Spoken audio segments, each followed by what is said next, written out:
Hello students, आप सभी का स्वागत है। आज की इस क्लास में हम लोग पढ़ रहे हैं टारगेट बोर्ड एग्जाम 2024 के लिए क्लास 10th मैथ्स 500 प्रश्नों की एक महत्वपूर्ण सीरीज, जिसका पार्ट नंबर आज है 9। देखिएगा सभी लोग स्टूडेंट्स, मैं ये सारे क्वेश्चन देख रहे हैं जो आप लोग स्क्रीन पर, ये मैं सारे क्वेश्चन करा चुका हूँ। जो लोग इस क्लास में नए हैं वो सभी लोग जाइएगा, आप चैनल पर एक प्लेलिस्ट बनी हुई है, उसमें आप देख लीजिएगा। मैंने पार्ट बाय पार्ट कराए हैं, आप एक पास से सारे क्वेश्चन देख सकते हैं। इन सभी क्वेश्चन को आप तैयार कर लेते हैं जो बोर्ड एग्जाम के लिए बहुत महत्वपूर्ण है। चलिएगा, तो आज की क्लास को स्टार्ट करते हैं। और आज का पहला क्वेश्चन नंबर है 41। क्या कह रहा है, देखो फ्रेंड्स,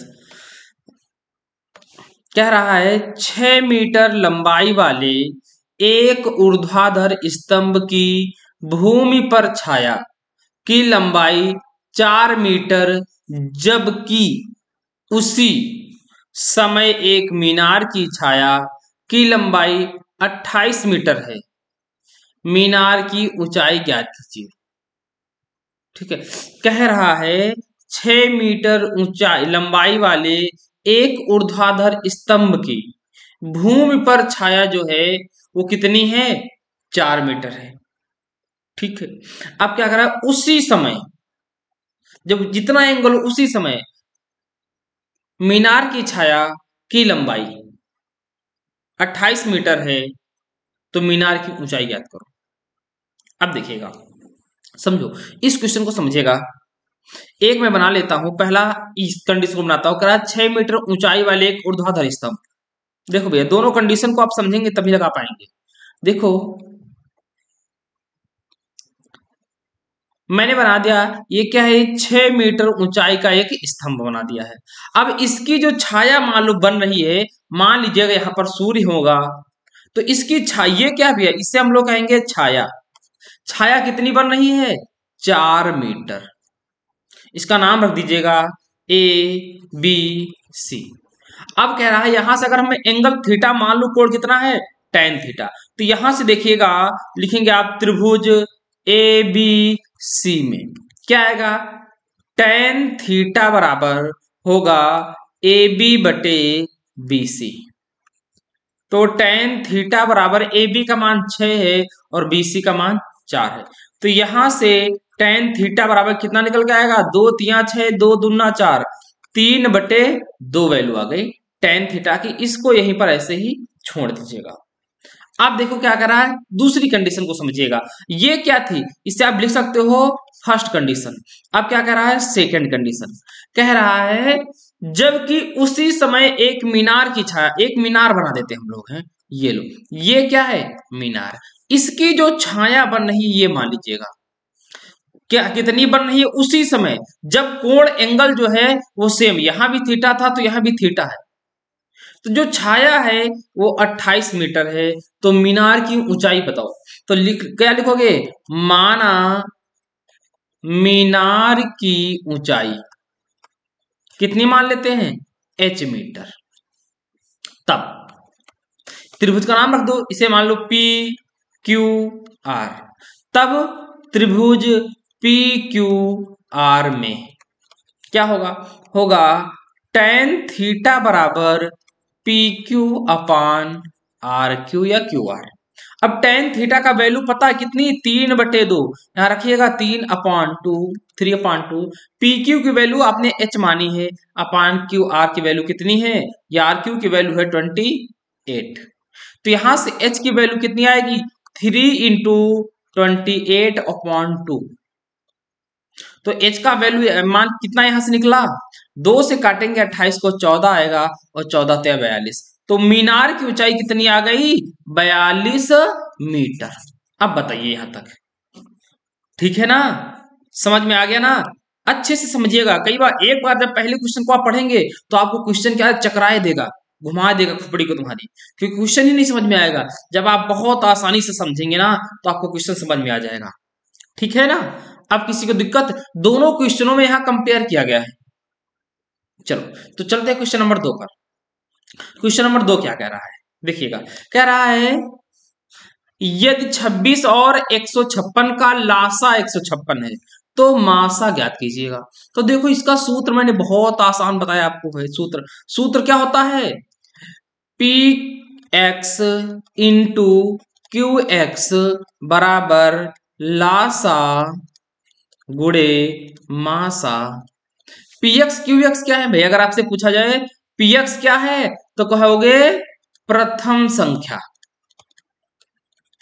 और आपसे कहा जाए क्यू एक्स क्या है तो आप इसे कहोगे द्वितीय संख्या, या द्वितीय संख्या या दूसरी संख्या कह सकते हो। तो हमें निकालना क्या है? मासा। इसकी वैल्यू निकालनी है मासा की। तो यहां से देखिएगा मासा बराबर कितना आ जाएगा? मासा बराबर आएगा P x into Q x upon क्या आएगा? लासा। पी एक्स का मान कितना है देखो, अब पहली संख्या इसको मान लेते हैं पी एक्स 26 है भाई। पी एक्स वैल्यू यहां पर कितनी है? 26 है। क्यू एक्स वैल्यू कितनी है? 156 है। चलो तो 26 गुणे 156 अपान लासा भी कितना है? 156। 156 से 156 कैंसिल। तो देखिएगा आपका मासा निकल आया। मासा जो कितना आ गया? 26। यही आपका आंसर है। ठीक है ना? ये क्वेश्चन सरल क्वेश्चन था। ठीक है, चलो क्वेश्चन नंबर चलते हैं 43 पर। क्या रहा है? एक शंकु के आधार की त्रिज्या 3.5 सेंटीमीटर है तथा ऊंचाई करा 12 सेंटीमीटर है, तो शंकु की त्रिज्यक ऊंचाई ज्ञात कीजिए। देखिए ये क्वेश्चन पेपर की दृष्टि से बहुत अच्छा क्वेश्चन है, 5 स्टार बना लीजिएगा। पर एक बात को ध्यान दीजिएगा, ऐसा क्वेश्चन मैं पिछले किसी ना किसी एक क्लास में पिछले पार्ट में करा चुका हूं। यही क्वेश्चन दोबारा सेट में रिपीट हुआ है, इस बात को ध्यान दीजिएगा। कह रहा है एक शंकु के आधार की त्रिज्या, एक शंकु बना लेते हैं पहले। ये लीजिएगा, मैंने एक क्या बना दिया? ये एक बना दिया है शंकु। अब ये आधार है, इसे हम लोग क्या कहते हैं? इसे हम लोग कहते हैं आधार। जो आधार की त्रिज्या r है इसका मान है 3.5, और कह रहा है इसकी ऊंचाई, ऊर्ध्वाधर ऊंचाई, सीधी ये वाली जो ऊंचाई होती है ये h है। कितनी है? 12 है। तो कह रहा है त्रियक ऊंचाई, आपसे ये तिरछी ऊंचाई l पूछ रहा है, इसका मान। तो त्रियक ऊंचाई l बराबर होता क्या है? होता है रूट के अंदर h² प्लस r²। ये आपका क्या है? ये आपका सूत्र है, इस बात को ध्यान रखना। तो L क्या होता है? त्रियक ऊंचाई L बराबर रूट के अंदर h का मान कितना है? h का मान 12 है, तो 12 का स्क्वायर प्लस r का मान है 3.5 का स्क्वायर कर दीजिएगा। तो यहां से L बराबर आएगा रूट के अंदर 12 का स्क्वायर करेंगे तो 144 आएगा, प्लस 35 का स्क्वायर, देखो पॉइंट को थोड़ी देर छूट होल्ड रखिएगा, तो 35 का स्क्वायर करेंगे तो 1225 आएगा। अब देखो एक अंक पहले पॉइंट लगा है, जब स्क्वायर करेंगे तो 2 अंक पहले पॉइंट आ जाएगा। अब इन दोनों को जोड़ दीजिएगा, जब आप जोड़ेंगे इन दोनों को तो कितना आएगा बताइएगा? इनको ऐड करेंगे तो कितना? देखो यहाँ पर 144 में 12 जोड़ना है, और पॉइंट 25 है तो पॉइंट 25 बाहर आ जाएगा, तो पॉइंट 25 बाहर का मतलब सबसे पीछे हो जाएगा, और 4 2 कितना हो जाएगा? 6 हो जाएगा, और 4 और 1 5 आ जाएगा। यहां से कितना आ गया? 1। अब रूट के अंदर आ गया 156.25। अब इसका क्या निकालिए आप? अब इसके आप फैक्टर करके इसका वर्गमूल निकालिएगा। वर्गमूल निकालना आपको है 156.25 का। देखो 25 दिख रहा है लास्ट में, तो इसे 5 से काट देखिएगा। 5 से काटेंगे तो आएगा 5 या 15, 5 का नम 5, 1 बचा, 5 दूनी 10 और 5 25। अभी भी 5 से कट जाएगा, काटो। काटेंगे 5 6 का 30, 5 दूनी 10 आ जाएगा, 2 बचेगा, 5 25, और 625 जो होता है 25 25 हम 625। ठीक है, अब यहाँ 1 बच जाएगा, तो मैं इसे रूट के अंदर क्या लिख सकता हूं? मैं इसे लिख सकता हूं 625 गुणे 625। देखो 2 अंक पहले दशमलव, तो 1 अंक पहले यहां लगा दीजिएगा, 1 अंक पहले तो यहां लगा दीजिएगा। जब रूट के अंदर कोई चीज 2 बार होती है तो 1 बाहर आ जाती है, तो बाहर कितना आ जाएगा? 662.5 आ जाएगा। जो त्रियक ऊंचाई कितनी आ गई? L का वैल्यू कितना आया भैया? एल का जो मान आया है वो आ चुका है 62.5 सेंटीमीटर। यही आपका क्या है भैया, ये आपका आंसर है। इसका मात्रक क्या आएगा, मीटर में, सेंटीमीटर में, सेंटीमीटर में, यस ठीक है। इसे हम लोग क्या कहते हैं, एल की वैल्यू निकली है, ठीक है ना। चलो चलते हैं अगले क्वेश्चन पे। आज का क्वेश्चन 44 क्या कह रहा है, ये क्वेश्चन पेपर की दृष्टि से बहुत महत्वपूर्ण है। ये क्वेश्चन ही, ये टाइप नहीं, ये क्वेश्चन ही बहुत महत्वपूर्ण है।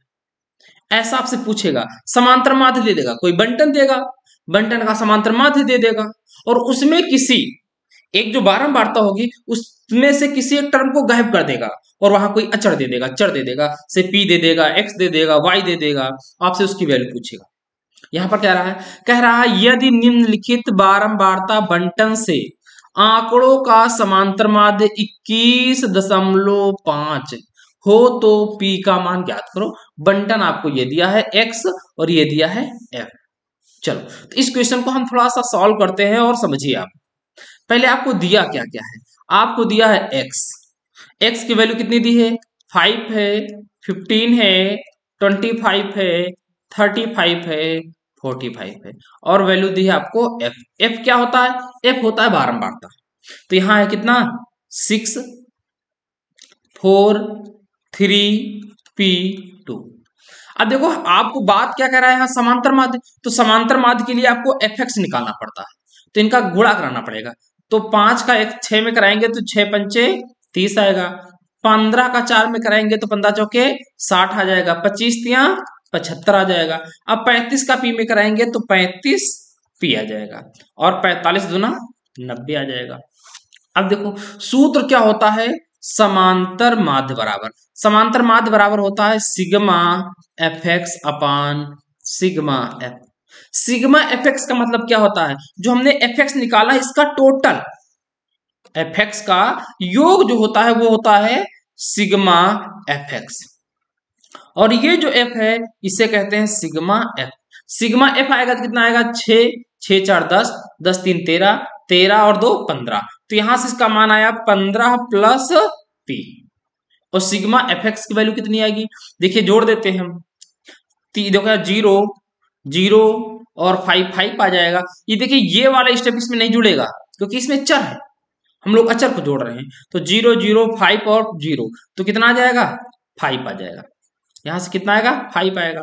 अब देखो 3 और 6 कितना हो जाएगा 9, और 9 और 7 कितना आएगा 16, 16 और 9 कितना आएगा 25, और प्लस का 35 पी आ जाएगा।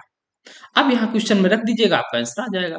अब देखो समांतर माध्य आपको दी है वैल्यू कितनी 21.5, तो यहाँ रखिएगा 21.5 इक्वल सिग्मा एफ एक्स की वैल्यू कितनी आई है 255 plus 35 P upon sigma F की वैल्यू देखो कितनी है, सिग्मा एफ की वैल्यू है 15 प्लस पी। अब बताइए यहां तक किसी को कोई प्रॉब्लम हो तो,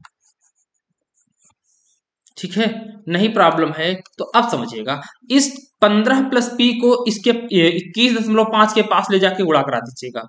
अब इधर क्वेश्चन को करते हैं, तो यहां आ जाएगा देखो 21.5 के पास गुणा किसका होगा 15 प्लस पी का, इक्वल कितना आ जाएगा 225 प्लस 35 पी। अब देखो 15 का गुणा कराएंगे 21.5 में, तो 15 बचे 75 का 5, हासिल कितना बचा, हासिल बचा 7, और 15 का नाम 15 और 7 22 का 2 हासिल बचा 2, 15 दूनी 30 और 2 32, 2 एक अंक पहले दशमलव था तो एक अंक पहले दशमलव आ जाएगा, प्लस का पी का गुणा कराएंगे तो आ जाएगा 21.5 पी बराबर 225 प्लस 35 पी। अब पी को एक छोड़ ले जाओ, पी वालों को एक छोड़ ले जाओ, तो इस वाले को 35 पी के पास ले जाओ, तो 35 पी माइनस 21.5 पी इक्वल, इधर क्या बचा 322.5 माइनस 225 आ जाएगा। अब इनको सॉल्व कर लीजिएगा और आपकी पी की वैल्यू आ जाएगी। तो 35 से 21.5 घटाएंगे, थोड़ी देर सोचो, अगर 35 से मैं 22 घटा दूं तो कितना बचेगा 13, और यहाँ पॉइंट और कम होना है तो आ जाएगा 13.5 पी बराबर। अब 322.5 देखो, 322.5 से घटाना है 225। देखो यहां से जीरो घटना है तो जीरो आ जाएगा। अब यहाँ 2 से नहीं 12 से 5 जाएगा तो 7 आ जाएगा। यहाँ कितना हो गया, एक दहाई लेंगे 11, 11 से 2 जाएगा तो 9 आ जाएगा, 2 से 2 गया कट्टम, 97 आ गया, 97.0 आ जाएगा। अब यहां से हम P का मान निकाल लेते हैं। यह छुप तो नहीं रहा है, बताइए, नहीं छुप रहा है, आ जाएगा। अब देखो यहां से P की वैल्यू कितनी आ जाएगी, P की वैल्यू आ जाएगी 97 अपॉन हाँ 30.5। तो P का मान कितना आ जाएगा, काट देखिएगा, ये हटा दशमलव हटा देंगे, जीरो बढ़ जाएगा, तो P बराबर आ जाएगा 970/135। अब देखो इसको डिवाइड कर दीजिएगा, बोलो डिवाइड कर देंगे तो P की वैल्यू देखो, यहां तक किसी की कोई दिक्कत, सही है ना।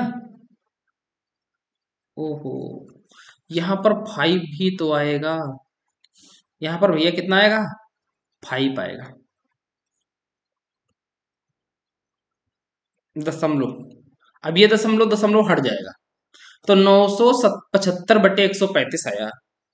तो अब यहां से वैल्यू कितनी आएगी देखिएगा, यहां पर लिख देते हैं, तो P बराबर आ गया 975/135। इसे काटिए, कितने से कट जाएगा, इसको काट देते हम लोग हैं 5 से, तो 5 दूनी 10, 5 सते 35। इसको काटेंगे 5 का नाम 5 आ जाएगा, यहाँ 4 बचा 47 हो जाएगा, 5 नवा 45, 2 बचा 25। अब आ गया 195/27। अभी कटेगा कितने से, तो P का मान जो आया है 195/27, इसको आप डिवाइड कर दीजिएगा और जो वैल्यू आएगी वही आपका क्या हो जाएगा, आंसर। ठीक है ना, यहां तक किसी को कोई प्रॉब्लम हो तो बताओ। देखिए समांतर माध्य क्या होता है, बस इस फार्मूले को आपको याद रखना है, बाकी कोई प्रॉब्लम ही नहीं होगी। ये वाला समांतर माध्य बराबर होता है सिग्मा एफ एक्स अपान सिग्मा एफ। ठीक है ना, चलो चलते हैं। तो क्वेश्चन नंबर आज का अंतिम क्वेश्चन है, पर ये बहुत अच्छा क्वेश्चन है, 5 स्टार क्वेश्चन रहेगा, इस बात को ध्यान रखिएगा। क्या कह रहा है, कह रहा है वह अनुपात ज्ञात कीजिएगा, ऐसा पेपर में क्वेश्चन एक छपेगा, इस बात को ध्यान दीजिएगा, जिसमें बिंदुओं -3, 10 और 6, -8 को मिलाने वाले रेखाखंड को बिंदु -1 और 6 विभाजित करते, वह अनुपात बताओ। तो देखियो एक रेखा ये बना दी, इसका एक सिरा हो जाएगा A, दूसरा सिरा मान लेते हैं हम लोग B, इसके निर्देशांक -30, 3, 10 और इसके निर्देशांक है 6, -8। अब इस रेखा को एक कोई पॉइंट मान लो, कौन, ये P, किस अनुपात में काट रहा है, P के निर्देशांक तो -1, 6 है। अब कह रहा वह अनुपात बताओ, तो माना के अनुपात 1 में विभाजित करता है, विभाजित करता है, तो इसको के मान लेंगे और इसको 1। अब देखिएगा कोई भी एक ले लीजिएगा, तो x बराबर हल कर लेते हैं। x बराबर क्या होता है सूत्र mx2 प्लस nx1 अपान m प्लस n। तो x बराबर देखो भैया समझो, ये कैपिटल X होता है, ये कैपिटल Y होता है, ये x1 है, ये y1 है, और इसे हम लोग कहते हैं x2 और y2। ये k जो है इसे m कहते हैं, जो 1 है इसे n कहते हैं। तो m का मान कितना है, k, तो देखो x बराबर आ जाएगा k, ठीक है ना। और फिर क्या है x2 का मान 6, इंटू में 6 आ जाएगा, प्लस n का मान देखो 1 इंटू x1 की वैल्यू देखो -3, तो -3 अपॉन m प्लस n, तो k प्लस 1। अब देखो यहाँ x है, x का मान भी आपको पता, रख दीजिए वैल्यू रख दीजिएगा, वैल्यू x की वैल्यू कैपिटल X -1 है, तो यहाँ पर क्या आएगा, -1 आ जाएगा। तो अब k प्लस 1 का उधर क्रॉस कराइएगा, तो माइनस k आ जाएगा और माइनस का 1 बराबर, इधर कराएंगे तो क्या आएगा 6 के आ जाएगा माइनस का 3। अब के वाला एक पक्ष ले आओ, इस के वालों को इधर लाओगे तो क्या हो जाएगा 6k प्लस 1k एक और आ जाएगा बराबर, ये माइनस का 3 उधर जाएगा तो प्लस का 3 हो जाएगा, तो उधर -1 पहले से लिखा है और प्लस का 3, तो यहां हो जाएगा 7k बराबर 2। तो k बराबर क्या आएगा 2/7। तो वह अनुपात बताओ, तो हमने माना था इसके बटे में देखो अपने मन से क्या लिखा होता 1, तो हमने अनुपात माना था k अनुपात 1, तो कितना आ गया 2:7। यही आपका क्या है आंसर है। कह रहा था वह अनुपात बताओ जिसमें बिंदुओं -3, 10 और 6, -8 को मिलाने वाले रेखाखंड को बिंदु -1, 6 पर विभाजित करता है। तो वह अनुपात क्या है, वह अनुपात 2:7 है। इस बात को ध्यान रखना है, ठीक है। चलिएगा, तो फिर मिलते हैं अगली क्लास में। आज की क्लास यहीं तक है, तब तक के लिए दोस्तों जय हिंद जय भारत।